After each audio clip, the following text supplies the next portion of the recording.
Actually, I was thinking all along, with such a learned talk about our roots and our beliefs and our following, I was all the time thinking in my mind, in the last 700, 800 years, the onslaught of people from other places, but still we have survived.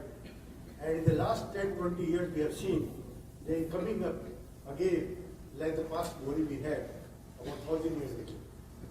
Could you give some ideas? Yes. Question is, for the last 700-800 years, we got a lot of onslaught of foreign invasions in India, but we still survived. And in the last 20 years, we seem to be reviving and coming up. So I have different thoughts on that. Being different means I have also got different thoughts on many things. First of all, we commonly like to say we are invincible because we have survived. Nothing can happen to us. We are 5,000-year-old civilization.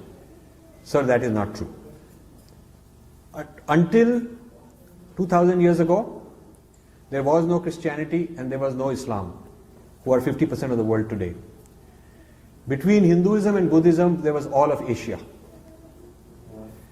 If you consider even Hinduism alone, from Afghanistan to Bali was all Hinduism.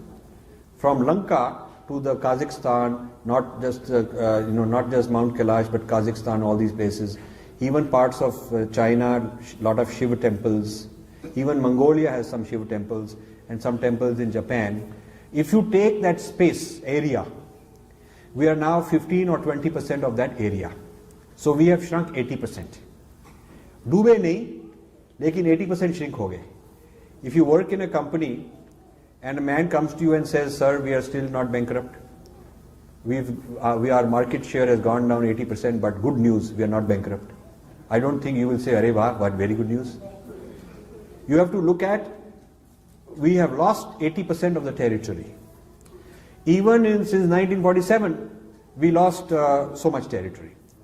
After shrinking so much, we are not safe in India as Hindus even today. There may be more partitions. There may be partition about the northeast, which means a lot of water, Brahmaputra water. There may be, if there is a partition about Kashmir, Indus Valley water, which is Punjab, Haryana, Rajasthan's water. Nepal could be going to the Maoists, which means all the Ganga water. All three main rivers are in threat because of these insurrections, separatist movements. And my previous book, Breaking India, writes about these separatist identities, Dravidian versus Aryan. So we are hardly safe and secure कि हमको कुछ नहीं हुआ. हम मार पिट कर एक हमारी बाँह किसी ने ले ली, we are happy कि एक बाँह तो है, एक हमारी आंख ले ली, we are happy हम अंधे तो नहीं हैं. That is not a success story.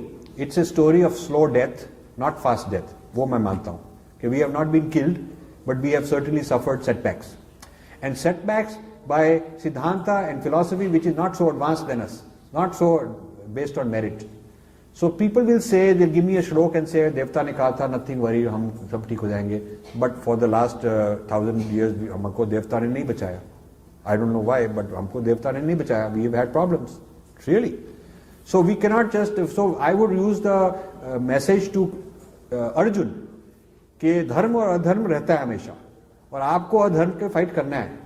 You can't say कि मैं घर पर बैठा रहूंगा कि क्या अपने आप ही हो जाएगा.